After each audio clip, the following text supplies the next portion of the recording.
എന്തൊക്കെയാ ഇവിടെ നടക്കുന്നത്? ഇപ്പൊ എണ്ണീറ്റ് ഇങ്ങനെ ഫോൺ ബെല്ലടിക്കുന്നത്. ഉച്ചക്ക് ഉറങ്ങി. അപ്പൊ രാവിലെ തൊട്ട് ഉച്ച വരെ എന്തായിരുന്നു പരിപാടി? ഉച്ച വരെ മീൻകറി വെക്കുമായിരുന്നു. ഈ അറസ്റ്റ് ചെയ്യുമെന്ന് പറഞ്ഞാൽ എന്താ സംഭവം? അതായത് ഈ ബാലചന്ദ്രൻ മേനോനെതിരെ ഞാൻ ഒരു പോസ്റ്റ് ഇട്ടല്ലോ, അത് ഫാക്ച്വൽ കണ്ടന്റ് ആണ്, യഥാർത്ഥമാണ്, സത്യമാണ്.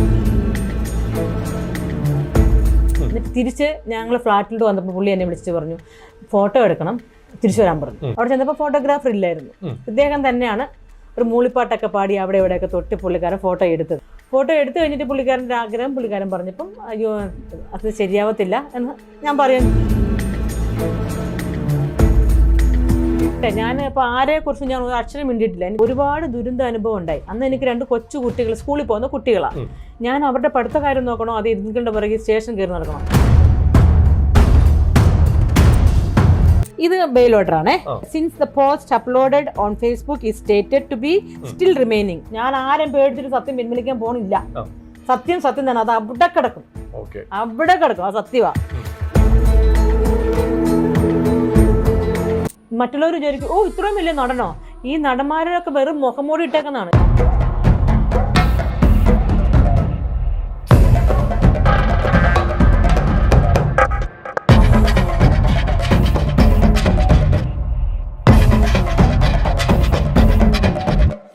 നമസ്കാരം, welcome to Jango space. It's me Sreenath K Janardhanan.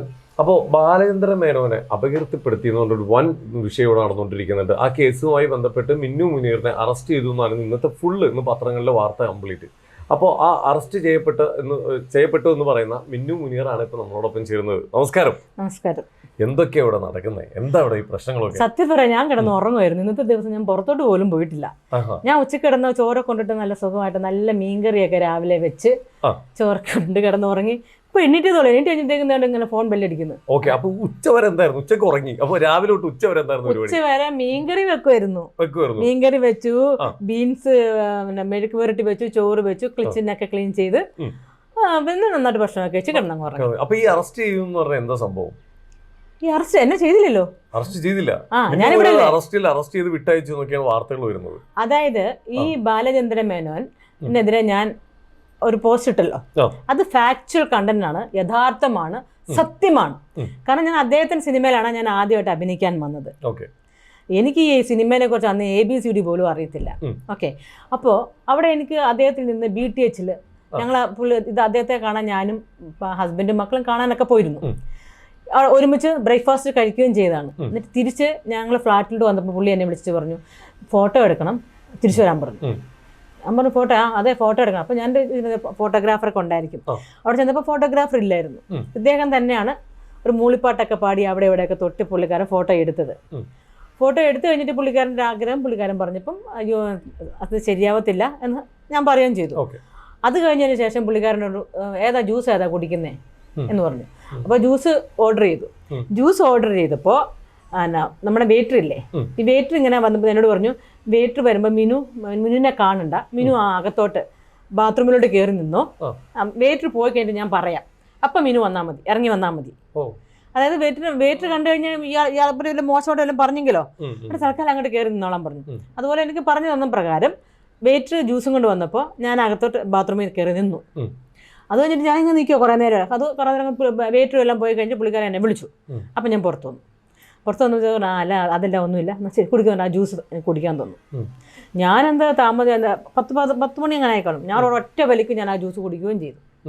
ഇത് രാത്രിയാണോ? അല്ലല്ല, പകല് 10 മണിക്കാണ് സംഭവം. ഞാൻ അപ്പം തന്നെ അത് വലിച്ചാൽ കുടിക്കുകയും ചെയ്തു. പക്ഷെ പിന്നെ ഫോട്ടോ എന്നപ്പോഴത്തേക്ക് എൻ്റെ കയ്യും കാലൊക്കെ കുഴയുന്നത് പോലെ എനിക്ക് ഭയങ്കര ഫീൽ. എന്ത് പറ്റിയാവോ, ഞാൻ ഇന്നലെ നന്നായിട്ടൊക്കെ ഉറങ്ങാത്തതുകൊണ്ടാണോ എന്നാൽ ഞാൻ എന്നെ തന്നെയാണ് ഓർത്ത് എന്താ സംഭവം തന്നെ. പക്ഷെ ഇച്ചിരി ഞാൻ ബെഡിലോട്ട് ഇരുന്നു. ഞാൻ പറഞ്ഞു എനിക്കെന്തോ വയ്യ, എന്തോ തലവേദന പോലെ. കിടന്നോ എന്ന് പറഞ്ഞ പുള്ളി എന്നാൽ കുറച്ച് നേരം റെസ്റ്റ് എടുത്തോ, ഞാൻ ഒന്ന് താഴെ പോയിട്ട് വരാം, ഇവിടെ കുറച്ച് റെസ്റ്റ് എടുത്തോ, കുറച്ച് നേരം കിടന്നോ, എന്നിട്ട് പിന്നെ എടുക്കാം, ഒന്ന് റെസ്റ്റ് എടുത്തിട്ട് നമുക്ക് ഫോട്ടോ എടുക്കാം, കിടന്നോ. എന്നെ പിടിച്ച് കിടത്തി നല്ല ഓർമ്മയുണ്ട്. ബാക്കിയുള്ള കാര്യങ്ങൾ ഞാൻ SIT പോലീസിനോട് പറഞ്ഞിട്ടുണ്ട്, അദ്ദേഹത്തിനെതിരെ കേസ് കൊടുത്തിട്ടുണ്ട്. അപ്പം ഇത്രയും വലിയൊരു കാര്യം ചെയ്തപ്പോൾ ഞാൻ എണീക്കുന്ന 2 മണിക്കൂർ കഴിഞ്ഞിട്ട് എണീക്കുന്നത്. അപ്പം എനിക്ക് വളരെ വിഷമമുണ്ടായി. ഞാൻ ഉടനെ പുള്ളിക്കാരൻ സാറേ എവിടെയാണ്? അപ്പം പുള്ളി അവിടെ ഇല്ല, പുള്ളി താഴെ പോയിരിക്കുക. അപ്പോൾ ഞാൻ ഇപ്പോൾ വരാമെന്നൊക്കെ പറഞ്ഞു. അപ്പോൾ ഞാൻ ചോദിച്ചു സാറേ ഇത് ശരിയായില്ല കേട്ടോ എന്ന് പറഞ്ഞു. അതിപ്പോൾ എന്തുവാ? അതിപ്പോൾ പുള്ളിക്കാരൻ അതൊരു സാമട്ടില്ല പുള്ളിക്കാരൻ സംസാരിച്ചത്. അപ്പം എനിക്കത് ഒത്തിരി വിഷമമായി.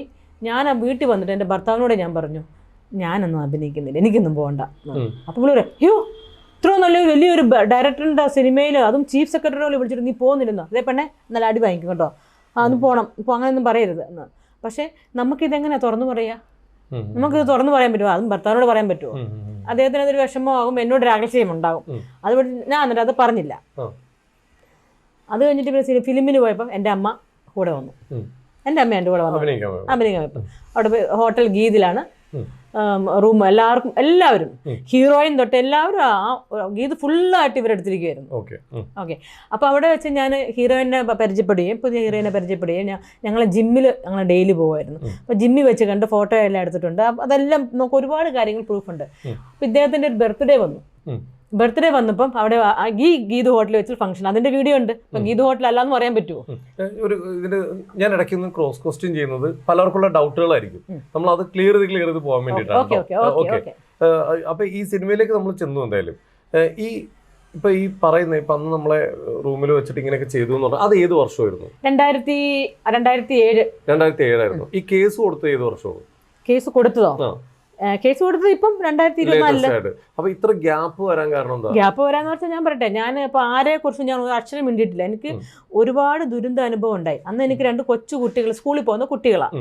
ഞാൻ അവരുടെ പഠിത്ത കാര്യം നോക്കണോ, അത് ഇരുന്നികളുടെ പിറകെ സ്റ്റേഷൻ കയറി നടക്കണോ? അന്നൊക്കെ നമുക്ക് സ്റ്റേഷനിൽ അത്രത്തോളം മീഡിയ അത്രത്തോളം ഇല്ലായിരുന്നു. പിന്നെ നമുക്ക് മീഡിയ എത്രത്തോളം സപ്പോർട്ട് ആകുമോ? പിന്നെ ഇവർക്ക് നല്ല ഇൻഫ്ലുവൻസ് ഉള്ള ആൾക്കാർ, അതൊക്കെ തേഞ്ഞു മാഞ്ഞു പോവുകയും ചെയ്യും. ഞാൻ ഇന്ന് ലോകത്തുണ്ടായിരിക്കത്തില്ല, എനിക്ക് നന്നായിട്ട് അറിയാം. ജീവനിൽ പേടിച്ചിട്ടാണ് പറയാണ്ടിരുന്നത്. അന്ന് പറയാണ്ടിരുന്നത് നിങ്ങൾ എല്ലാവരും അറിഞ്ഞില്ലേ നമ്മുടെ മുഖ്യമന്ത്രി അനൗൺസ് ചെയ്തത്? ആരെങ്കിലും ധൈര്യമായിട്ട് ആർക്കെങ്കിലും ഒരു ദുരന്ത അനുഭവം ഉണ്ടായിട്ടുണ്ടെങ്കിൽ മുന്നോട്ട് വന്ന് സത്യം പറഞ്ഞാൽ ഞങ്ങൾ ഏത് കൊമ്പനായാലും അവർക്കെതിരെ ഞങ്ങൾ നടപടി എടുക്കും. നിങ്ങൾക്ക് എല്ലാ സംരക്ഷണവും തരാൻ വേണ്ടി SIT ഞങ്ങൾ നിയോഗിച്ചിട്ടുണ്ട്. അപ്പോൾ പോലീസുകാരുടെ സംരക്ഷണം ഉണ്ടെങ്കിൽ നമ്മൾ പിന്നെ ആരെ പേടിക്കാനാ? പിണറായി സാറിനെ പോലെ ഒരാളാണ് മുന്നോട്ട് വന്ന് നമുക്ക് ഇത് ഉറപ്പ് തന്നേക്കുന്നത്. അപ്പൊ നമ്മളെന്തിനാ പേടിക്കുന്നത്? എനിക്ക് ഒരു പേടിയും തോന്നിയില്ല. അപ്പം ഇത് പറയേണ്ട സമയമായി. കാരണം ഞാനിത് ഒരിക്കലും എൻ്റെ ഇന്റൻഷനേ അല്ലായിരുന്നു, ഇത് പറയണമെന്ന് എനിക്കില്ലായിരുന്നു. ഞാൻ 2015 സിനിമ വിട്ട ആളാണ്. സിനിമ വിട്ട് പിന്നെ ഞാൻ ഓസ്ട്രേലിയക്ക് പോയി ഹസ്ബൻഡ് ഒക്കെ, അങ്ങനെയൊക്കെ ഒരു നല്ലൊരു സെറ്റിൽഡ് ലൈഫായിരുന്നു എൻ്റെ. പക്ഷേ ഇപ്പം ഞാൻ ഈ സാറിൻ്റെ ഇത് കേട്ടപ്പോൾ എനിക്ക് തോന്നി ഇതിപ്പോഴും നിർത്താറ്, ഇത് ഒരു ഫുൾ സ്റ്റോപ്പ് ആണല്ലോ.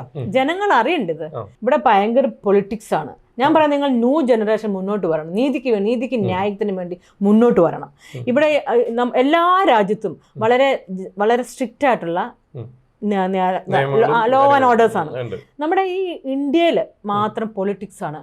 നമുക്ക് അതായത് ഇരകൾക്ക് നീതി കിട്ടുന്നില്ല, ഇവിടെ കിട്ടുന്നില്ല. അത് കിട്ടണമെങ്കിൽ നിങ്ങൾ ന്യൂ ജനറേഷൻ മുന്നോട്ട് വരണം, ധൈര്യപ്പെട്ട് വരണം. കാരണം നിങ്ങളുടെ വീട്ടിലെ പെൺകുട്ടികൾക്ക് നാളെ ഇത് സംഭവിക്കും. അവരുടെ സുരക്ഷിതത്തിന് വേണ്ടി നിങ്ങളെപ്പോലുള്ളവർ മുന്നോട്ട് തന്നെ വരണം. കാരണം ഇങ്ങനെ ഈ പൊളിറ്റിക്സിന്റെ വഴിയെ പോട്ടെ. എനിക്ക് പൊളിറ്റിക്സിനെ കുറിച്ച് ABCD അറിയത്തില്ല, സത്യയോടെ അറിയത്തില്ല. നിയമത്തെ തൊട്ട് കളിക്കാൻ അനുവദിക്കരുത്. നിയമം ലോ എൻഫോഴ്സ്മെന്റിന്റെ കയ്യിൽ ഒതുങ്ങണം. ലോ എൻഫോഴ്സ്മെന്റ് പോലീസ് അത് മേലെ ഉദ്യോഗസ്ഥരും ജഡ്ജും അത് അവരുടെ മാത്രമാക്കണം. എന്ത് തെറ്റ് ചെയ്താലും ഏത് കുറ്റവാളിയും ശിക്ഷിക്കപ്പെടണം. 30 ദിനം വെള്ളം കുടിക്കണം. അതെ, നമ്മൾ ഇപ്പൊ ഇതിലേക്ക് വരാം. നമ്മൾ ആ സ്റ്റോറി നമ്മൾ കണ്ടിന്യൂ. ഓക്കെ, അപ്പൊ നമ്മൾ സെറ്റിലേക്ക് പോയി, ഷൂട്ട് തുടങ്ങി. പിന്നെ ഞാൻ ഒരു കാര്യം ചോദിക്കട്ടെ, ഇപ്പൊ പലരും ചോദിക്കാൻ പോകുന്ന കമന്റിൽ വരാൻ പോകുന്ന, നമ്മൾ ഓൾറെഡി പല വീഡിയോയിലും വന്നേക്കുന്ന കമന്റുകളാണ്. അതിലൊരു കാര്യമാണ് ഞാൻ ചോദിക്കാൻ പോകുന്നത്. ഒരു സ്ത്രീക്ക് കിട്ടാവുന്ന ഏറ്റവും വലിയൊരു അധിക്ഷേപം അല്ലെങ്കിൽ ഏറ്റവും വലിയൊരു അവരുടെ മാനത്തിന് വില പറയാന്ന് പറഞ്ഞത് ഏറ്റവും വലിയൊരു ട്രോമയാണ്. എന്നിട്ടും പിന്നെ എങ്ങനെയാണ് ആ സിനിമയിലേക്ക് പോകാൻ തോന്നിയത്? അതായത് വീട്ടിൽ ഒന്നാമത് ഹസ്ബൻഡിന്റെ ഒരു സമ്മർദ്ദം. വീട്ടിൽ പറഞ്ഞിട്ടുണ്ടായിരുന്നില്ല? വീട്ടിൽ പറഞ്ഞിട്ടില്ല. അപ്പം ഹസ്ബൻഡ് പറഞ്ഞു പോയേ പറ്റത്തുള്ളൂ ഇങ്ങനെയൊക്കെ പറഞ്ഞു. ഞാൻ പറഞ്ഞു നോക്കി, എനിക്ക് താല്പര്യമില്ല എന്ന് പറഞ്ഞു. അപ്പം ഇല്ല പോകണം എന്ന് പറഞ്ഞു. അതുകൊണ്ടാണ് അവിടെ പോയത്. അവിടെ പോയി കഴിഞ്ഞിട്ട് പിന്നെയും എന്തിനു പോയെന്ന് വെച്ചാൽ, ഞാൻ അവിടെ ആദ്യം ചെല്ലുമ്പോൾ പുള്ളിക്കാരൻ വിളിക്കുന്നു. 9 മണിയാകുമ്പോഴത്തേക്ക് 9-10 മണിയാകുമ്പോഴത്തേക്കും വിളിക്കുന്നു പുള്ളിയുടെ റൂമിൽ. അവിടെ ചെല്ലുമ്പോൾ ഞാൻ കാണുന്നത് വളരെ കാണാൻ പാടില്ലാത്ത കാര്യങ്ങളാണ് ഞാൻ കാണുന്നത്. ഇത് കണ്ടത് ഞാനാണ്. മറ്റുള്ളവർ വിചാരിക്കും, ഇത്രയും വലിയ നടനോ? ഈ നടന്മാരൊക്കെ വെറും മുഖംമൂടി ഇട്ടേക്കുന്നതാണ്. എല്ലാ നടന്മാരും അല്ല, ഇവരൊക്കെ മുഖംമൂടി ഇട്ടുകൊണ്ട് നടക്കുന്നവരല്ല, കഴുകന്മാർ. ഞാൻ തന്നെ ഞെട്ടിപ്പോയി, ഇയാൾ ഇത്ര വൃത്തികെട്ട മനുഷ്യനാണോ? സത്യം. അപ്പോൾ അത് കണ്ടപ്പോഴത്തേക്കും എനിക്കത് ഭയങ്കര വിഷമമായി. ഞാൻ അന്ന് അവിടുന്ന് പോരാന്ന് തന്നെ വിചാരിച്ചാണ് സെറ്റ് ചെയ്യുന്നത്. ഞാൻ പിറ്റേ ദിവസം ലൊക്കേഷനിൽ പോയില്ല. അന്നേരം ഇദ്ദേഹം വന്നു, എന്താ വരാത്ത? ഞാൻ പറഞ്ഞു, സാറേ ഞാൻ വീട്ടിൽ പോകാൻ എനിക്ക് താല്പര്യമില്ലാന്ന് പറഞ്ഞു. അപ്പം എന്താ പറയുന്നറിയാം, മിനു ഇപ്പോൾ ചീഫ് സെക്രട്ടറി ആയിട്ട് ഇപ്പോൾ 2-3 ദിവസം അഭിനയിച്ചല്ലോ. ഇതൊക്കെ ഇനി റീഷൂട്ട് ചെയ്യണമെങ്കിൽ വേറെ ഇനി ചീഫ് സെക്രട്ടറി ഞങ്ങൾ എടുക്കണം. ഇനി റീഷൂട്ട് ചെയ്യുമ്പോഴേക്ക് എത്ര ചിലവാണെന്നറിയാവോ? മിനു സിംഗിളായിട്ടുള്ളതല്ല നമ്മൾ ഷൂട്ട് എടുത്താക്കുന്നത്, നമ്മൾ ഗ്രൂപ്പായിട്ടും അങ്ങനെയൊക്കെയാണല്ലോ, മന്ത്രിയുടെ കൂടെ അല്ല അങ്ങനെ ഒരു കോൺഫറൻസ് ഒക്കെ ആണല്ലോ, മീറ്റിങ്ങിലാണ് എടുത്താക്കുന്നത്. അപ്പം മിനു ചിലപ്പോൾ അതിൻ്റെ കോമ്പൻസേഷൻ തരേണ്ടി വരുന്നു, പേടിപ്പിച്ച് കളഞ്ഞു. അപ്പോൾ പിന്നെയും അവിടെ നിൽക്കേണ്ടതായിട്ട് വന്നു.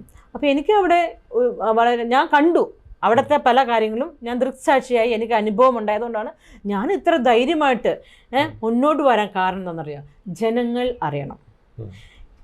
എനിക്കിപ്പോൾ എന്താണ്, എൻ്റെ അഭിമാനമൊന്നും ഞാൻ നോക്കിയിട്ട്, എനിക്ക് 2 മക്കളുള്ളതാണ്, എനിക്ക് ഭർത്താവുമുണ്ട്. പക്ഷേ സത്യം നമ്മൾ ഒരിക്കലും മറച്ചു വെക്കരുത് എന്നാണ് നമ്മുടെ എല്ലാ വേദഗ്രന്ഥങ്ങളും പഠിപ്പിക്കുന്നത്. സത്യം മറച്ചു വെക്കാൻ പാടില്ല. ഞാൻ ആ സത്യം തുറന്നു പറഞ്ഞു. ഞാൻ പറഞ്ഞു, ദേവൻ ചേട്ടൻ്റെ ഭാര്യയായിട്ട് അഭിനയിച്ചിട്ടുണ്ട്. അദ്ദേഹം എത്ര ഹൗ ഡീസൻറ്റ് ഹി വാസ്. എൻ്റെ അടുത്തൊരു നോട്ടത്തിൽ പോലും അദ്ദേഹത്തിനോട് മോശമായിട്ട് പെരുമാറിയിട്ടില്ല. അങ്ങനെ നല്ല നടന്മാരും ഉണ്ട്. അപ്പോൾ എന്തുകൊണ്ടാണ് നമ്മൾ ഈ പർട്ടിക്കുലർ ചില നടന്മാരെ കുറിച്ച് പറയുന്നത്? നമ്മൾ അത് മനുഷ്യർ ചിന്തിക്കണം.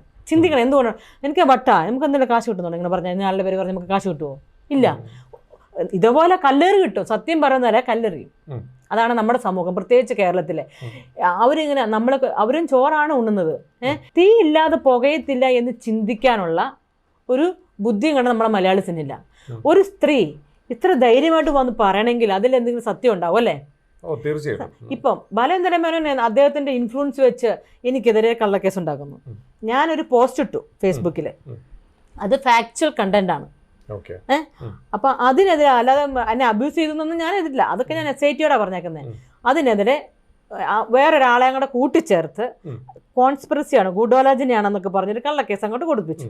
മനസ്സിലായി? അപ്പൊ എങ്ങനെയെങ്കിലും എന്നെ ഒന്ന് അറസ്റ്റ് ചെയ്യിപ്പിക്കണം, ചേച്ചി പുള്ളിക്കാരൻ്റെ പേര് ക്ലിയർ ആക്കണം. അതാണ്. അപ്പോൾ അതൊരു കുറുക്കൻ്റെ കളി. അതെല്ലാവർക്കും, ജനങ്ങൾക്ക് എല്ലാവർക്കും മനസ്സിലാകാവുന്നതേ ഉള്ളൂ. ഇദ്ദേഹം ആരാണെന്ന് ഈ മലയാളം ഫിലിം ഇൻഡസ്ട്രിയിലെ പരസ്യമായ രഹസ്യമാണ്. അതേപോലെ പുണ്യാളൊന്നും അല്ലാന്ന് എല്ലാവർക്കും അറിയാം. പക്ഷേ എല്ലാവർക്കും മിണ്ടാൻ പേടിയാണ്, കഞ്ഞി കുടിക്കണമല്ലോ. അവർക്ക് ഇനി വർക്ക് ചെയ്യണ്ടേ, ടെക്നീഷ്യനായിട്ട് വർക്ക് ചെയ്യണ്ടേ, ഇനി ഫിലിമൊക്കെ അവർക്ക് കിട്ടണ്ടേ. അതുകൊണ്ട് ആരും ഒന്നും മിണ്ടുന്നു. മേഡം, ഇതിലൊരു കാര്യം എന്ന് പറഞ്ഞാൽ നമ്മൾ ഇവിടെ പ്രശ്നം എന്ന് പറഞ്ഞു കഴിഞ്ഞാൽ തെളിവാണ്. തെളിവുണ്ടെങ്കിലാണ് നിയമപരമായിട്ടാണെങ്കിലും ഇപ്പൊ നമുക്ക് എല്ലാവർക്കും ആണെങ്കിലും വിശ്വാസങ്ങൾ. ഞാൻ പറയട്ടെ, മാനഭംഗപ്പെടുത്തുന്നതിന് എവിടെയാ തെളിവ് കിട്ടുന്നത്? വിക്ടിമിന് ആ തെളിവാണല്ലോ. അതായത് നമ്മുടെ മുഖ്യമന്ത്രി എന്താ പറഞ്ഞത്? ആർക്കെങ്കിലും ഒരു ദുരനുഭവം ഉണ്ടായിട്ടുണ്ട് നിങ്ങൾ, അപ്പോൾ ഞാൻ തന്നെയല്ലേ സാക്ഷി? ഒരു സ്ത്രീ വന്നിട്ട് പറയാം എനിക്കിങ്ങനെ വിഷമം, ഒരാളെ കുറിച്ചല്ല പറഞ്ഞേ, മലയാള സിനിമയിൽ എന്ത് നടക്കുന്നു അതെല്ലാം തുറന്നു പറഞ്ഞു. അബ്യൂസ് വെർബലായിട്ട് പറഞ്ഞതും അതും ഞാൻ പറഞ്ഞു. എനിക്ക് പറഞ്ഞെങ്കിൽ അതെല്ലാം അങ്ങനല്ല. ഇനിയും ഇങ്ങനെയൊന്നും ഉണ്ടാകാൻ പാടില്ല ഇവിടെ. പെൺകുട്ടികൾ കേസ് എന്തെങ്കിലും ആയിക്കോട്ടെ, നാളെ ഒരു ദിവസം ഇനി ഒരുത്തന്മാരും പെൺകുട്ടികളെ എക്സ്പ്ലോട്ട് ചെയ്യരുത്. അവരുടെ കൺസെന്റ് ഇല്ലാണ്ട്. ഇന്ന് പല പെൺകുട്ടികളും അഴിഞ്ഞു നടക്കുന്നുണ്ട്, അത് വേറെ കാര്യം. അത് അവരുടെ ഇഷ്ടമാണ്, അവർക്ക് സ്വാതന്ത്ര്യമുണ്ട്, ആയിക്കോട്ടെ. അറിയാത്ത പുള്ളിക്ക് ചൊറിയുമ്പോൾ അറിയും. പോയി എവിടെയെങ്കിലുമൊക്കെ പോയി ചെന്നെങ്കിൽ അവർ തന്നെ ഒതുങ്ങിക്കോളും. പക്ഷേ നല്ല പെൺകുട്ടികളുണ്ടല്ലോ, അവർക്ക് കൺസെന്റ് ഇല്ലെങ്കിൽ വിട്ടേക്കണം, അവർ ഉപദ്രവിക്കരുത്. എനിക്ക് അത്രയേ ഉള്ളൂ. അവരെ പ്രഷറൈസ് ചെയ്യരുത്. ഇപ്പൊ നമ്മളിപ്പോ ഈ അറസ്റ്റിലേക്ക് എത്തിയെന്ന് പറഞ്ഞത് എന്താ, അവിടെ എന്താ സംഭവം? സ്റ്റേഷനിലേക്ക് പോകേണ്ടി വന്നിട്ടുണ്ടോ? 10-2 എന്നുള്ള ഇതുണ്ട്. 10-2-2025 എന്നെ വിളിപ്പിച്ചായിരുന്നു ഈ കേസിനെ കുറിച്ച് അന്വേഷിക്കാനായിട്ട്, എന്താണ് സംഭവം എന്നൊക്കെ. അപ്പോൾ ഞാനുള്ള കാര്യം പറഞ്ഞു, sir it is A factual content ഉള്ളതാണ് ഞാൻ കൊടുത്തേക്കുന്നത്. അപ്പോൾ ഫോൺ വിളിച്ചോ? സാർ ഞാൻ ഫോൺ വിളിച്ചിട്ടില്ല. അപ്പോൾ എൻ്റെ ഫോൺ വാങ്ങിച്ചു, അവർക്ക് ചെക്ക് ചെയ്യണമെന്ന് പറഞ്ഞു. പോസ്റ്റ് ചെയ്തത് ഈ ഫോണിൽ നിന്നാണോ? ഞാൻ പറഞ്ഞു അതെ, ഞാൻ തന്നെയാണ് പോസ്റ്റ് ചെയ്തേക്കുന്നത്. അത് സമ്മതിച്ചു. അപ്പോൾ പറഞ്ഞു ഫോൺ ചെയ്തിട്ടുണ്ടോ ബാലേന്ദ്ര മേനോൻ? ഞാൻ പറഞ്ഞില്ല. അത് വേണമെങ്കിൽ എൻ്റെ ഫോണിൽ നിന്ന് വേണമെങ്കിൽ ചെക്ക് ചെയ്താൽ. അപ്പം രാവിലെ തൊട്ട് വൈകുന്നേരം വരെ ഇവർ ഈ ഫോൺ എൻ്റെ ചെക്ക് ചെയ്തു, എല്ലാം റിട്രീവ് ചെയ്തെടുത്താൽ ഫോണിൽ നിന്ന് കംപ്ലീറ്റ്. എടുത്തോട്ടെ, അതിനകത്തൊന്നും എന്തെങ്കിലും ഉണ്ടെങ്കിൽ പോലെ. അപ്പോൾ അവരത് നോക്കിയിട്ട് അതിനകത്ത് ഞാൻ ബാലേന്ദ്ര മേനോനെ വിളിച്ച ഒരു ഇതുമില്ല. ഞാൻ ഇന്ന് ഈ വീട്ടിൽ നിന്ന് പുറത്തിറങ്ങിയിട്ടില്ല. അപ്പം പോയിട്ടില്ല. ഇന്നത്തെ ദിവസം അത് ഇയാളുടെ ഇൻഫ്ലുവൻസ് കാരണം ഇയാൾ ഇങ്ങനെ പറഞ്ഞേക്കുന്ന ന്യൂസ് നല്ല അയാളുടെ പേര് ക്ലിയർ ആകത്തുള്ളൂ. ജനങ്ങളെ തെറ്റിദ്ധരിപ്പിക്കാൻ വേണ്ടിയുള്ള ഒരു ന്യൂസാണിത്. എനിക്കിത് ഞാൻ ബെയിലെടുത്തു. എനിക്ക് അറസ്റ്റ് ചെയ്യുന്ന ഞാൻ ബെയിലെടുത്തു, ഓൾറെഡി എടുത്താ. ആന്റിസിപ്പേറ്ററി ബെയിൽ ഉണ്ടെങ്കിൽ പിന്നെ എന്തിനാ അറസ്റ്റ് ചെയ്യുന്നത്?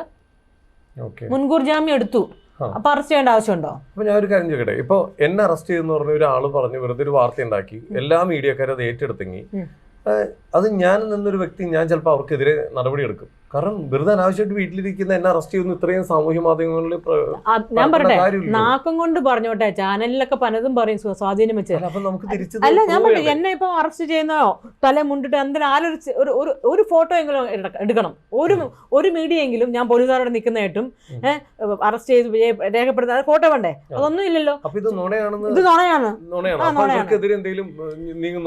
അതിനൊന്നും എനിക്ക് സമയമില്ല കേട്ടോ, സത്യമായിട്ട് സമയമില്ല. അതായിക്കോട്ടെ, അത് എനിക്കെന്താ എന്റെ രോമത്തെ മുട്ടുന്നുണ്ടോ? അവർ പറഞ്ഞോട്ടെ, അവർ ഇതിൽ കൂടുതലും എന്തെല്ലാം പറഞ്ഞു. പിന്നെ യൂട്യൂബേഴ്സിനെതിരെയൊക്കെ ഞാൻ എടുത്തുണ്ട്. പിന്നെ ഒരു കാര്യമാണ്, അനാവശ്യത, അതായത് ഒരു ലിമിറ്റിൽ കൂടുതൽ ആരെന്ത് പറഞ്ഞാലും യൂട്യൂബേഴ്സ് ആരായാലും ഞാൻ അവർക്ക് നടപടി എടുക്കും. അത് വേറെ കാര്യം. മുമ്പോട്ടുള്ള ഇനി ഇവിടുന്ന് അങ്ങോട്ട് ഇപ്പൊ എതിരെ ഒരു കേസ് വന്നിട്ടുണ്ട്, നമ്മൾ വിളിപ്പിച്ചു എന്നൊക്കെ ഇങ്ങനെ വാർത്തകളൊക്കെ വരുന്നുണ്ട്. അപ്പൊ ഇപ്പൊ നോക്കെ, ഇത് ബെയിൽ ഓർഡർ ആണേ. ഈ ബെയിൽ ഓർഡറിനകത്ത് ഞാൻ 10/2 അവിടെ ഹാജരായെന്നും പിന്നെ മിന്നുന്റെ since the post uploaded on Facebook is stated to be still remaining. ഞാൻ ഇതുവരെ അത് ഡിലീറ്റ് ചെയ്തിട്ടില്ല. കാരണം ഞാൻ ഇതുവരെ പേടിക്കുന്നത്, ഞാനത് സത്യം ഇട്ടേക്കുന്നത്. ഞാൻ ഇന്നും മരിക്കുന്നോടെ വരെ അത് സത്യം പറയത്തുള്ളൂ. ഞാൻ ആരും പേടിച്ചിട്ട് സത്യം പിൻവലിക്കാൻ പോണില്ല. സത്യം തന്നെ, അത് അവിടെ കിടക്കും, ആ സത്യമാ. പിന്നെ ദ റിക്വയർമെന്റ് ആരുടെ റിക്വയർമെന്റാ? ബാലേന്ദ്ര മേനോന്റെ അഡ്വക്കേറ്റിന്റെ റിക്വയർമെന്റാ. Surrender recovering the mobile phone through custodial interrogation is not necessary. ഇപ്പൊ ഇങ്ങനെയാണ് നമുക്ക് കോർട്ട് ഓർഡർ ഉണ്ട്. ഇത് ഹോണറബിൾ ജഡ്ജിന്റെ ഉത്തരവാദ് ആണേ. അപ്പോ ഇവര് എന്നോട് ചോദിക്കുക, ഫോൺ തരാൻ പറഞ്ഞാൽ ഞാൻ കൊടുക്കണോ? ഞാൻ പറഞ്ഞു ഐ വേണ്ട് ഡിമാൻഡ് നോട്ടീസ് തരാമെങ്കിൽ ഞാൻ തരാം. ഓക്കെ, അപ്പൊ എന്തായാലും ഇനി നടപടിക്രമങ്ങളായിട്ട് മുമ്പോട്ട് തന്നെ പോവുകയാണ്. നമ്മൾ പറഞ്ഞ സ്റ്റേറ്റ്മെന്റിൽ ഉറച്ചു നിൽക്കുകയാണ്. അതിലൊരു മാറ്റമില്ല. ഞാൻ ഉറച്ചു തന്നെ നിൽക്കുക തന്നെ ചെയ്യും. ആർക്കും സത്യത്തെ മറക്കുന്ന എന്താ തുല്യെന്നറിയോ? സൂര്യനെ ഇങ്ങനെ കൈവച്ച് മറക്കുന്നതിന് തുല്യോ. പക്ഷെ ഇവിടെ എന്താ പ്രശ്നം അറിയോ? ഈ സത്യം കുറച്ച് വർഷങ്ങളാണ് മറച്ചു വെച്ചത്. അതാണ് ഇവിടെ പ്രശ്നമായത്. മറച്ചു വെച്ചെന്ന് നമുക്ക് അങ്ങനെ പറയാൻ. അന്ന് റിയാക്ട് ചെയ്തിരുന്നെങ്കിൽ എന്തുണ്ടായാണ്? അന്ന് റിയാക്ട് ചെയ്തിരുന്നെങ്കിൽ ഇന്ന് ഞാൻ ഭൂമിക്ക് മോള് കാണത്തില്ലായിരുന്നു. അയാൾ അത്രയ്ക്കും ഭയങ്കര ഇൻഫ്ലുവൻസ് ഉള്ള വൃത്തികെട്ട മനുഷ്യനാ. സത്യം ഉണ്ടതേ. ഇതെന്താ വേറൊരാളും ഇതേപോലെ പരാതി പറയാത്ത എന്താ? ഞാനൊരു കാര്യം പറയട്ടെ, ഇത് വർഷങ്ങൾക്ക് മുമ്പായിരുന്നല്ലോ. അന്ന് അവര് എങ്ങായിരിക്കും, 10-15 വർഷമായില്ലേ. അപ്പോൾ ഇപ്പോൾ അവർ കല്യാണം കഴിച്ചു കാണും, ഹസ്ബൻഡ് ഉണ്ടായിരിക്കും, കുട്ടികളുണ്ടാവും. അപ്പോൾ അവരുടെ കുടുംബത്തെ ഞാൻ തകർക്കണോ? അല്ല, അന്ന് പറയാത്ത എന്താ? അവരൊക്കെ ഇതേപോലെ എല്ലാവർക്കും ഈ പേടിയാണോ? എല്ലാവർക്കും പേടിയാ. പറയാൻ തന്നെ പേടി. ഇയാളെ എല്ലാവർക്കും തന്നെ പേടിയാണ്. ഈ സിനിമാ ഫീൽഡിൽ ചിലർ ഇങ്ങനെ നിൽക്കുന്നത്, നടന്മാരെയൊക്കെ പേടിച്ച് കാല് തൊടുന്നു. സാർ ഇങ്ങനെയൊക്കെ നിൽക്കേണ്ട ആവശ്യം എന്താ? ഞാൻ തന്നെ ഇതെന്തെങ്കിലും സത്യം പറയാം, എന്നെ പലയിടത്തുനിന്നും കാല് തൊടാത്തോണ്ട് എന്നെ പറഞ്ഞു വിട്ടിട്ടുണ്ട്. ഒരു സ്റ്റേജ് ഷോയ്ക്ക് പോയി. സ്റ്റേജ് ഷോയ്ക്ക് പോയപ്പോഴത്തേക്കും അവിടെ മരിച്ച ആളെ പറ്റി പറയാൻ പാടില്ല. പക്ഷെ എന്നാലും കൽപ്പനയുടെ കാലെ തൊട്ടിട്ട് വേണം എല്ലാവരും സ്റ്റേജിലോട്ട് കയറാൻ. അപ്പൊ ഞാൻ തൊടാനൊന്നും പോയില്ല. കാരണം ഷീ ഈസ് നോട്ട് മൈ ഗുരു. എൻ്റെ ഗുരുവല്ല, എൻ്റെ അമ്മയല്ല, എൻ്റെ അപ്പനുമല്ല. ഞാൻ തൊടാതെ ഞാൻ അങ്ങോട്ട് കയറിപ്പോയി. അവിടെ പറഞ്ഞു മിനു അഹങ്കാരിയാണ്, ഇനി ഒരു ഒറ്റ പ്രോഗ്രാമിന്, എൻ്റെ പ്രോഗ്രാമിന് മിനുവിനെ വിളിച്ചു പോയേക്കരുത് എന്ന് പറഞ്ഞിട്ട് ഇതാക്കി. ഭയങ്കര ദേഷ്യമായിരുന്നത്. അപ്പോൾ എല്ലാവർക്കും അതെ, എല്ലാ സീനിയേഴ്സ് നടികൾക്ക് ജൂനിയറായിട്ട് വരുന്നവരൊക്കെ കാലെ തൊട്ടണം, ആദ്യമായിട്ട് വരുന്നവരൊക്കെ. അങ്ങനെ ഇപ്പോഴും ഉണ്ടല്ലോ. അതപ്പോൾ ഇന്നലെ ഫേസ്ബുക്കിൽ കണ്ടില്ലേ, ഏതൊരു പുതിയ നടി തൊട്ടിട്ട് എന്താ പക്രുവിനെ തൊടാതെല്ലെന്നോ കാലെ തൊടാതെ ഞാൻ കണ്ടായിരുന്നു. അത് എന്തെങ്കിലും ആയിക്കോട്ടെ, അതിപ്പോൾ നടക്കുന്നുണ്ടെന്ന് മനസ്സിലായല്ലോ. പുതിയതായിട്ട് വരുന്നവരുടെ പരിപാടി ഇപ്പോൾ സീനിയർ ആൾക്കാരുടെ കാലെ തൊടുക, വന്ദിക്കുക. എന്തിനാണ്? ദൈവം ഒരാളല്ലേ ഉള്ളൂ, നമ്മൾ ദൈവത്തിനെ ആശ്രയിച്ചാൽ പോരെ. ചിലപ്പോൾ ഓരോരുത്തരുടെ ഇതായിരിക്കില്ലേ ഒരു ബഹുമാനം കൊടുക്കുന്നത്, നമ്മൾ ഗുരുക്കന്മാർക്ക് കൊടുക്കണം. അത് ഗുരുവാണോ? അത് ഞാൻ പറയുന്നു, ഗുരുക്കന്മാരെ തീർച്ചയായിട്ടും നമ്മൾ. എന്നാലും ദൈവം എല്ലാവരുടെ മുമ്പിൽ പ്രോസ്ട്രേറ്റ് ചെയ്യേണ്ട ആവശ്യമില്ല. അമ്മയും മാതാപിതാക്കളാണ് കാണപ്പെട്ട ദൈവം എന്നാണ് ഞാൻ പഠിച്ചേക്കുന്നത്. നമ്മൾ പഠിച്ചേക്കുന്ന പല ആൾക്കാരും പല രീതിയിലാണ്. എല്ലാവരുടെയും കാലിൽ വീഴണമെന്ന് പഠിപ്പിച്ചു കൊടുത്താൽ മാതാപിതാക്കളുണ്ടായിരിക്കാം. എല്ലാവരുടെയും കാലിൽ വീണോണം. ഇനിയിപ്പോ തുറന്നു പറച്ചിൽ തുടങ്ങിയപ്പോ ഇൻഡസ്ട്രിയിൽ നിന്ന് ആരെങ്കിലും വിളിച്ചിട്ട് നമ്മളോട് പറയാൻ ശ്രമിക്കുന്നുണ്ടോ, മിനു ചെയ്യരുത്, അത് പിൻവലിക്കൂ, അങ്ങനെയൊക്കെ ആർക്കെങ്കിലും വേണ്ടിയൊക്കെ വിളിച്ച് സംസാരിക്കുന്നുണ്ടോ? ഇല്ല, ക്യാഷ് ഒക്കെ ഓഫർ ചെയ്തായിരുന്നു. 1 crore വരെ പറഞ്ഞു. ഈ കേസിൽപ്പെട്ട ഒരാളെ ഒഴിവാക്കാൻ പറഞ്ഞുകൊണ്ട്, അയാളുടെ പേര് ഒഴിവാക്കണം എന്ന് പറഞ്ഞിട്ടുണ്ട്. അതിലൊന്നും ഞാൻ നിന്നിട്ടില്ല. കാരണം എന്താണെന്നറിയാം, നമുക്ക് കാശല്ലല്ലോ നമുക്ക്. കാരണം ഞാൻ വളരെ സെറ്റിൽഡ് ആയിട്ടൊരാളാണ്. എനിക്കിപ്പോൾ സിനിമയ്ക്ക് പോകേണ്ട ആവശ്യമില്ല. ഞാൻ മക്കളുണ്ട്, ഹസ്ബൻഡുണ്ട്. എന്നാലും എൻ്റെ ഇൻറ്റൻഷൻ എന്ന് വെച്ചാൽ ഒരു നല്ല സമൂഹം, പെൺകുട്ടികൾക്ക് എവിടെയും ധൈര്യമായിട്ട് എവിടെയും കയറി ചെല്ലാനുള്ള ഒരു ധൈര്യവും ഫ്രീഡം ഒക്കെ അവർക്ക് ഉണ്ടാവണം. ഇതാണ് എൻ്റെ. അതിനുവേണ്ടി എന്താ ഇനി ചെയ്യാൻ പോകുന്നത്? ഞാനിപ്പോൾ ഈ സത്യം തന്നെ തുറന്നു പറയുകയും ചെയ്യും. ഇനിയും അങ്ങനെ എന്തെങ്കിലും ഒരു അക്രമ രീതികളെ കൊണ്ടായി അവിടെയൊക്കെ പ്രതികരിക്കും. ഇപ്പൊ എന്താ പറയാ, പിന്നെ ചെയ്തു വെച്ചേക്കുന്ന എന്തെങ്കിലും കാര്യങ്ങളുണ്ടോ ഒരു വരുന്ന തലമുറയ്ക്ക് കോപ്പി ചെയ്യാൻ വേണ്ടിയിട്ട്, അത് കണ്ടു പഠിക്കാൻ വേണ്ടി? നമ്മൾ ചിലരുടെ ജീവിത വഴികളിൽ പല കാര്യങ്ങളും കണ്ടുപഠിക്കേണ്ടതായിട്ടുണ്ട്. കണ്ടുപഠിക്കേണ്ടത് ഇത് തന്നെയാണ്. എന്ത് വന്നാലും തുറന്നു പറയാനുള്ള ധൈര്യം കാണിക്കണം. അല്ലാണ്ട് പേടിച്ച് പിന്നോട്ട് നിൽക്കരുത്. പിന്നോട്ട് നിന്ന ഇവന്മാരെല്ലാം തലേ കയറും. അപ്പൊ തന്നെ പ്രതികരിച്ച് ഇന്ന് നമ്മുടെ പോലീസുകാരൊക്കെ എന്ന് വെച്ചിട്ടുണ്ടല്ലോ, നമ്മളുടെ ഒപ്പം നിൽക്കും. ഒന്ന് പറഞ്ഞാൽ മതി. പണ്ടത്തെ പോലീസുകാരല്ല, ഇന്ന് നല്ല യങ്സ്റ്റേഴ്സ്. പണ്ടത്തെ പോലീസുകാർ ഇങ്ങനെ കൊടവേറൊക്കെ വെച്ച് അവർ നടന്നു വരങ്ങി തന്നെ കുറെ സമയമൊക്കെ എടുക്കും. എല്ലാവരും മട്ടായിരുന്നു അന്നത്തെ. പക്ഷെ ഇന്നത്തെ നല്ല എനർജറ്റിക് വൈബ്രന്റ് പോലീസേഴ്സ് ആണ് ഇന്നത്തെ. പണ്ടത്തെ പോലീസുകാരുടെ ഇത് പറഞ്ഞില്ലേ, ഇപ്പത്തെ പോലീസുകാരൊക്കെ ഭയങ്കര ഉഷാറാണ്, ക്യാമ്പീന്ന് ഇറങ്ങുന്ന എല്ലാ ചെറിയ പിള്ളേരാണ്, എല്ലാം ഭയങ്കര എനർജിയാണ്. പണ്ടത്തെ പോലീസുകാരുടെ കാര്യം പറയാൻ കാരണം, ഇതിനു മുമ്പ് സ്റ്റേഷനിൽ എപ്പോഴും കയറേണ്ടി വന്നിട്ടുണ്ടോ? തീർച്ചയായിട്ടും. എന്തിനായിരുന്നു? ഞാൻ പറഞ്ഞോ, I was A single parent. Okay, അപ്പം ഞാനൊരു സ്ത്രീ തന്നെയാണ് ജീവിക്കുന്നത്. ഞാനിപ്പോൾ തുറന്നു പറയാണ്, ഇന്ന് വരെ ഞാനൊന്ന് ആത്മഹത്യ ചെയ്തിട്ടില്ലെങ്കിൽ അതിന്റെ കാരണം പോലീസുകാരുടെ സപ്പോർട്ടാണ്, അവരുടെ സംരക്ഷണമാണ്. ഞാൻ ഇവിടെ അല്ല ജീവിച്ചത്, ഞാൻ ചെന്നൈയിലാണ് ജീവിച്ചതെങ്കിലും ഞാൻ അന്ന് എൻ്റെ കൈക്കുഞ്ഞിനെ കൊണ്ട്, ഒരു മോനെ കൊണ്ട് മോളെ കൊണ്ടൊക്കെ ഞാൻ അവിടെ നിൽക്കുമ്പോൾ ഞാൻ വാടക വീട്ടൊക്കെ എടുത്തു. ഞാൻ അഡ്വാൻസ് കൊടുക്കുന്നു. കൊടുത്തു കഴിഞ്ഞിട്ട് പിന്നെ ഒരു വർഷം ആകാറാകുമ്പോഴത്തേക്കും ഒരു 3 മാസം മുമ്പ് ഞാൻ പറഞ്ഞു, ചേട്ടാ ഞാൻ പോവാട്ടോ, ഇവിടെ നിന്ന് മാറുവാണ്. 3 മാസം മുമ്പ് ഇറങ്ങുമ്പോൾ അവർ പൈസ തരുന്നില്ല, അഡ്വാൻസ് തരുന്നില്ല. അന്ന് ഞാൻ സ്ത്രീ തന്നെ ആയതുകൊണ്ടല്ലേ, അത് തരാൻ പറ്റില്ല, നിങ്ങൾക്ക് 1 വർഷത്തേക്കാ, അതുകൊണ്ട് തരത്തില്ല. പൊക്കോ, നിങ്ങൾക്ക് പോണെങ്കിൽ പൊക്കോ, നിങ്ങൾക്ക് അഡ്വാൻസ് തരത്തില്ല. അപ്പം ഞാൻ പിള്ളേരെ കൂടെ നേരെ സ്റ്റേഷൻ ചേർക്കുന്നു. സാറേ ഞാൻ തരുന്നില്ല. ആ ആളെ 1 2 3 പൊക്കി പൈസ തന്നുണ്ട്, എല്ലാ പൈസയും തന്നു. അപ്പൊ പോലീസുകാർ എന്നും നമ്മുടെ കൂടെ ഉണ്ട്. സത്യം ഞാൻ പറയട്ടെ, എന്റെ തറവാടാ പോലീസ് സ്റ്റേഷൻ. സത്യം. അടിപൊളി. ഞാൻ ഇന്നും ഇന്നത്തെ വാർത്തയിൽ കംപ്ലീറ്റ് ആ തറവാട്ടിലേക്ക് വിളിപ്പിച്ചു എന്നാണ്. ആ തറവാട്ടിലേക്ക് വിളിപ്പിച്ചതല്ല, കൂട്ടി കൊണ്ടുപോയെന്നാണ്. പോയിട്ടില്ല. ഞാൻ എന്റെ വീട്ടിൽ പോയിട്ടില്ല. പക്ഷെ എനിക്ക് അത്രയ്ക്കും നല്ല ഒരു സഹകരണമാണ് എല്ലാരിൽ നിന്നും ഈ നിമിഷം വരെ കിട്ടിയത്. ഒറ്റ കാര്യം കൂടി, ഈ ഗവൺമെന്റ് ഭാഗത്തുനിന്ന് ഒരു സ്ത്രീ എന്ന നിലയിൽ മിനുവിന് കിട്ടിയ സപ്പോർട്ട് എന്താ? ഗവൺമെന്റിന്റെ ഭാഗത്ത് എനിക്ക് കിട്ടിയ സപ്പോർട്ട്, ഇപ്പം ഈ കേസ് എല്ലാം അവർ മുന്നോട്ട് വന്ന് കേസെടുത്തല്ലോ. മുകേഷിനെ അറസ്റ്റ് ചെയ്തു, ഇടവേള ബാബുവിനെ അറസ്റ്റ് ചെയ്തു, SIT നിയോഗിച്ചു. ഇതൊക്കെയാണ് വേണ്ടത്. നമുക്ക് അത്രയും സംരക്ഷണം SIT ഒക്കെ അങ്ങ് ഇറങ്ങിയപ്പോഴത്തേക്കുണ്ടല്ലോ എല്ലാവരും ഒതുങ്ങി. ഇപ്പൊ ഗവൺമെന്റ് തന്നെയാണെങ്കിൽ സ്റ്റേഷൻ അതെനിക്കറിയത്തില്ല, പക്ഷെ പോലീസുകാരെല്ലാം നല്ലതായിട്ട് ഇറങ്ങുകയും ഞങ്ങൾക്ക് ഒരു സ്ത്രീകൾക്ക് വേണ്ട എല്ലാ സംരക്ഷണവും ഉണ്ട്. ഇന്നും എനിക്ക് ലൈഫ് ത്രെട്ടൺ ഉണ്ടായി. എന്നെ ആരെങ്കിലും എന്റെ രോമത്തെ തൊട്ടോ, അതാണ് ഗവൺമെന്റ്. മനസ്സിലായോ? പോലീസുകാരെ വിളിക്കാപ്പുറത്തുണ്ട്. ഒന്ന് വിളിച്ചാൽ മതി, ആ നിമിഷം കൂടെ തന്നെ ഉണ്ട്. എന്തുകൊണ്ടാണ് ഓരോരുത്തരും എന്നെ ഒന്നും തൊടാത്ത? നിന്റെ കഴുത്തിന്റെ മേലെ തല കാണില്ല, കടലിൽ കൂടെ ഇങ്ങനെ ഒഴുകും എന്ന് പറഞ്ഞു. ഒരുത്തൻ ഫോണിൽ കൂടെ വിളിച്ചിട്ട് മെസ്സേജ് ഇട്ടിട്ടുണ്ട്. അതൊക്കെ ഉണ്ട്. നീ വധഭീഷണിയൊക്കെ വന്നു. ഞാൻ എന്തുകൊണ്ടാണ് പേടിക്കാത്തത്? എനിക്ക് എന്റെ തറവാടുണ്ട്. തറവാട്ടിലെ പോലീസ് എന്ന് പറയരുത്, എന്റെ ചേട്ടന്മാരാണ്. ചേട്ടന്മാരും അനിയന്മാരും ചേച്ചിമാരും അനിയത്തിമാരും. ഞാനങ്ങനെ അവരെല്ലാരും ഉണ്ട്. അവരുള്ളപ്പോ ഞാനെന്തിനാ പേടിക്കുന്നത്? പിന്നെ നമ്മുടെ മൂത്ത ചേട്ടനില്ലേ, മുഖ്യമന്ത്രി, പുള്ളിക്കാരൻ ഭരിക്കുന്ന ഈ നാട്ടില് എന്തിനാ സ്ത്രീകൾ പേടിക്കാൻ പാടില്ല? അദ്ദേഹത്തിന് ഒരു മോളുള്ളതല്ലേ?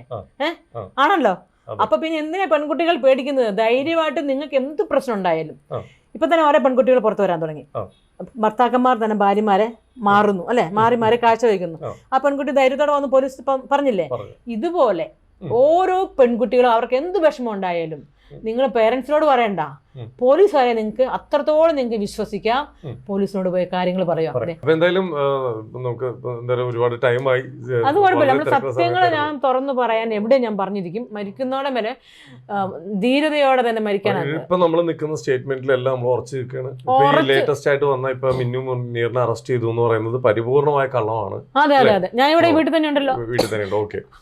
ചുമ്മാ എന്റെ ഒരു ഫോട്ടോ ഇട്ടിട്ട് വായി കൊണ്ട് അറസ്റ്റ് ചെയ്ത് പറഞ്ഞ കാര്യമില്ല. അപ്പൊ ഇത് ഇപ്പൊ അറസ്റ്റ് ചെയ്തപ്പെട്ടു, അല്ല മിന്നുമുറിനെ അറസ്റ്റ് ചെയ്തിട്ട് വിട്ടയച്ചു എന്ന് പറഞ്ഞ മാധ്യമങ്ങളോട് എന്താ പറയാനുള്ളത്?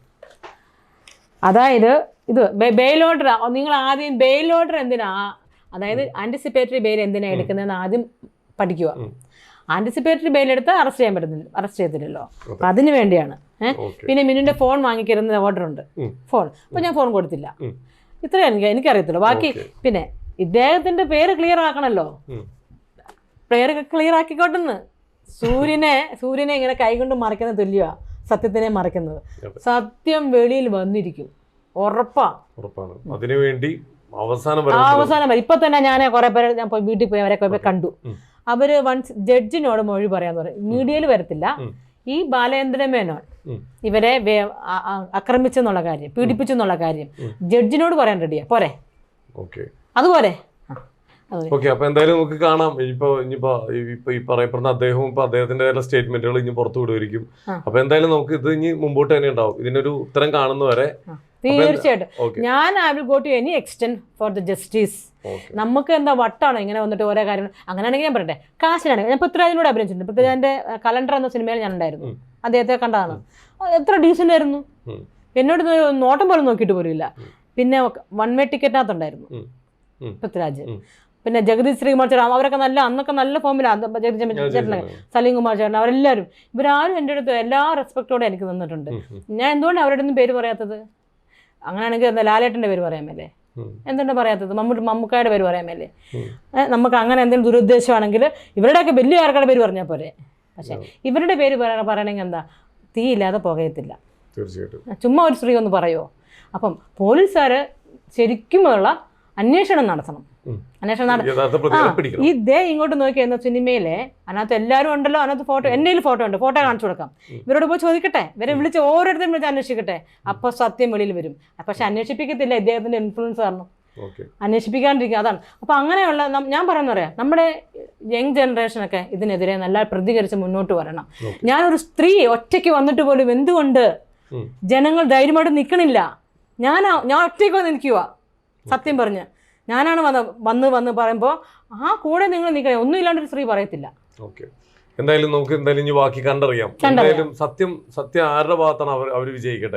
തീർച്ചയായിട്ടും ദൈവം നീതിയുടെ കൂടെയാ. ഉറപ്പായിട്ടും. കുറെ പേരെ തല്ലിയ കൈയാണ്.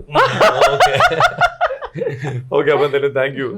അപ്പൊ എന്തായാലും ബാക്കി നമുക്ക് കണ്ടറിയാം. Okay, thank you.